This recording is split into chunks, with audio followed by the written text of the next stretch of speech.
पूर्वी मुसळधार पावसामध्ये मुंबई तुंबायची, रस्ते तुंबायचे आणि आता तर पहा तुम्ही रिमझिम पाऊस पडतोय. किती वेळ मी या पावसात उभा आहे, अजून भिजलेलो नाही आहे. आणि ह्या रिमझिम पावसामध्ये मी मगाशी पाहिलं की मॅनहोल भरून ओसांडून वाहत आहेत, रस्त्यावर पाणी तुंबलेलं आहे. 2 दिवसापूर्वी चेंबूरमध्ये 11व्या रस्त्यावर एक झाड पडून शाळेच्या बसवर झाड पडलं आणि 11 वर्षाच्या विहान श्रीवास्तव नावाच्या एका लहान मुलाचा मृत्यू झाला. कालच साकीनाका येथे उघड्या मॅनहोलमध्ये एक चालणारा माणूस पडून मृत्युमुखी पडला.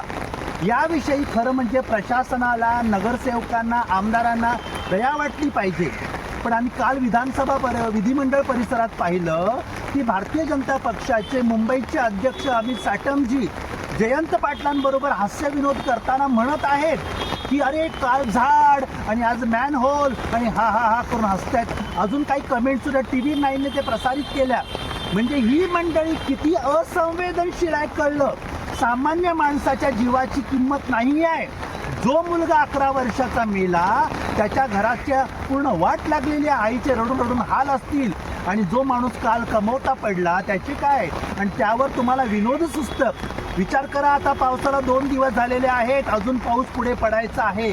ज्या दिवशी मुसळधार पाऊस पडेल त्या दिवशी काय हालत होणार आहे. 2च बळी गेलेले आहेत.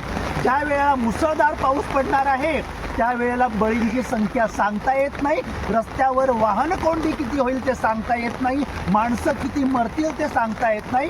आणि ही आमची पुढारी मंडळी टाळी देऊन हा हा हा हा करत बसतील.